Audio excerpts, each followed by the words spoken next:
فليغيره بيده فإن لم يستطع فبلسانه فإن لم يستطع فبقلبه وذلك أضعف الإيمان أو كما قال عليه الصلاة والسلام. محترم بزرگوں اور دوستوں، اللہ تبارک و تعالیٰ کا احسان اور فضل ہے کہ اللہ تبارک و تعالیٰ نے ہم سب کو ایمان کی دولت سے مالامال فرمایا اور ہم سب کو مسلمان پیدا فرمایا اور مزید یہ کہ اللہ تبارک و تعالیٰ نے ہم سب کو ایک دینی مقدس جماعت سے ادا کرنے کی توفیق عطا فرمائی ہے اور اس دیر کے لیے اپنے اتفاق کا جمع ہونے کی توفیق عطا فرمائی ہے.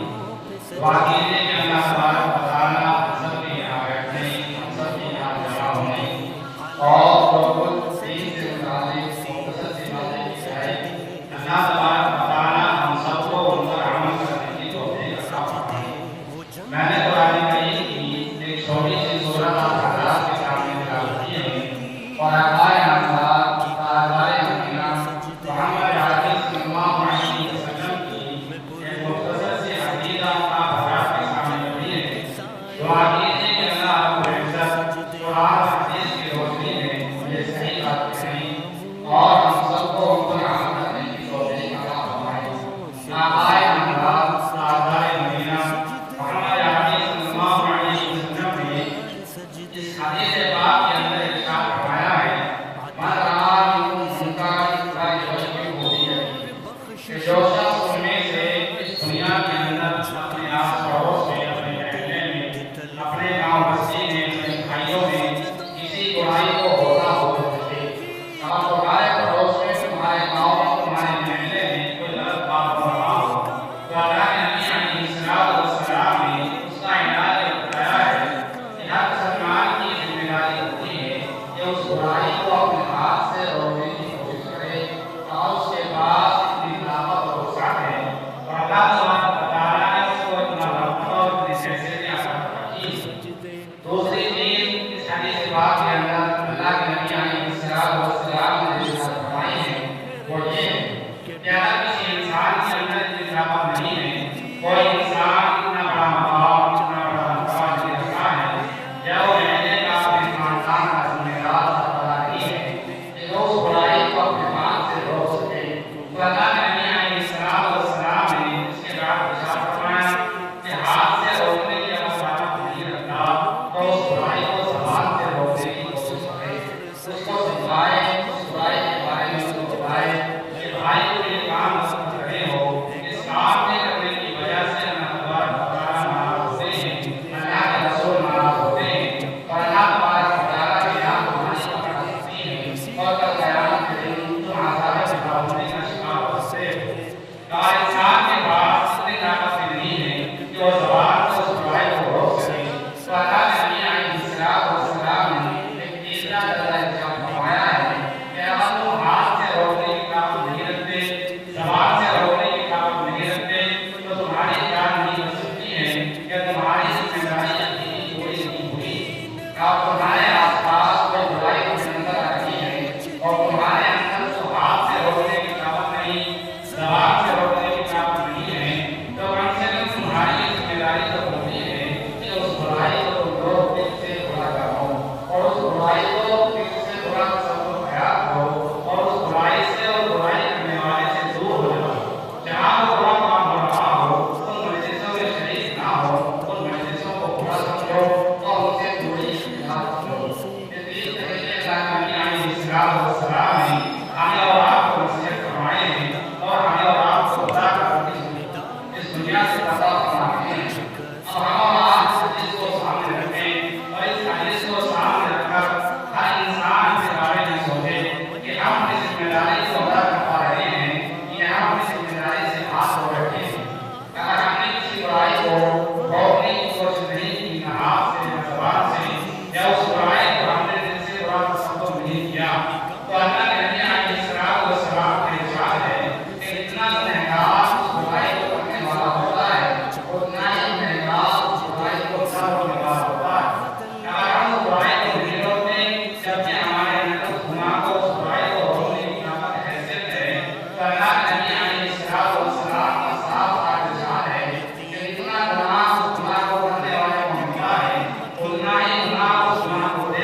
جو اللہ رب العزت نے سورت کے اندر بیان فرمائی ہے۔ پہلے علامت یہ ہے کہ انسان اللہ تبارک و تعالیٰ پر ایمان لے آئے، الا الذین آمنوا۔ اس دنیا کے اندر جب انسان پیدا ہوتا ہے تو انسان کی اس دنیا کے اندر پیدا ہونے کے ساتھ ساتھ اس کی سب سے پہلی ذمہ داری یہ ہوتی ہے کہ وہ اللہ تبارک و تعالیٰ کو اپنا معبود مان لے، اللہ تبارک و تعالیٰ کو اپنا خالق مان لے، اور ہر نفع اور نقصان کا مالک اللہ تبارک و تعالیٰ کو جانے۔ اس دنیا کے اندر جو بھی کام ہوتا ہے، اس دنیا کے نظام کو اگر کوئی ذات چلا رہی ہے تو اللہ تبارک و تعالیٰ کے ساتھ ہے۔ اس دنیا کے اندر آنے والے ہر انسان کی ذمہ داری ہوتی ہے۔ اگر انسان اللہ تبارک و تعالیٰ کو اپنا معبود نہیں مانتا ہے تو وہ انسان کامیاب نہیں ہو سکتا ہے، بلکہ وہ انسان دنیا کے اندر جو ذلیل و خوار ہوگا، اور اللہ تبارک و تعالیٰ کے یہاں کل قیامت کے دن جب تمام انسانوں کو حاضر کیا جائے گا تو وہاں بھی اسے زندگی اٹھانی پڑے گی۔ دوسری علامت جو اللہ تبارک و تعالیٰ نے بیان فرمائی ہے اس صورت کے اندر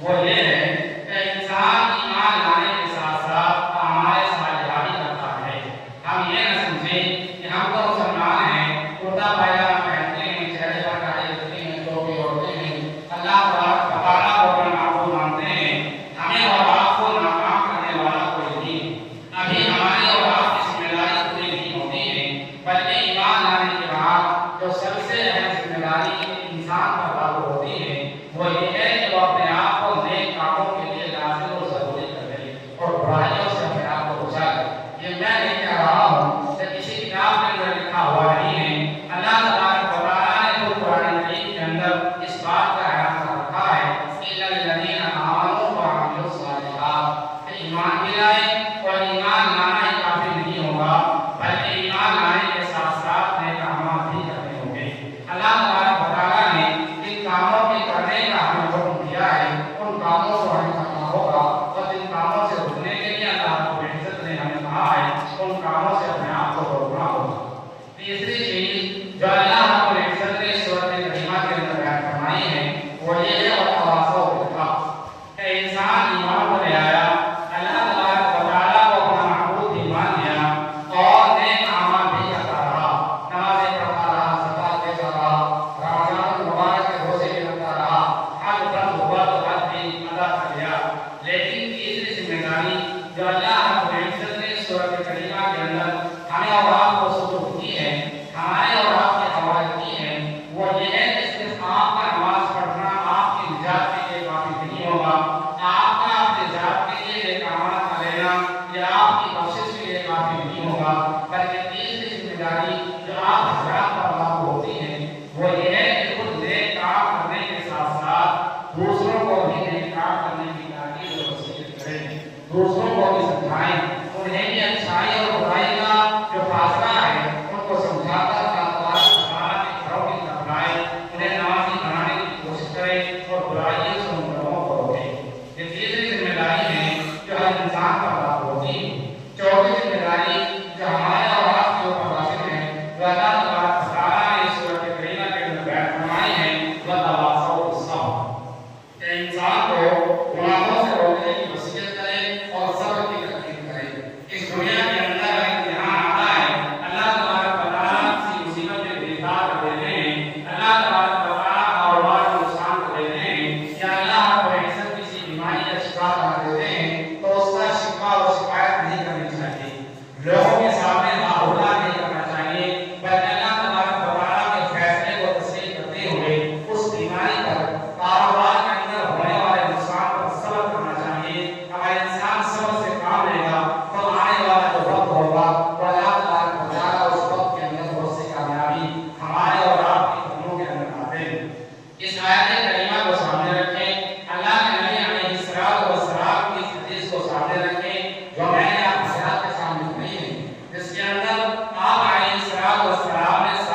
تو ہماری نمازیں ہمیں اللہ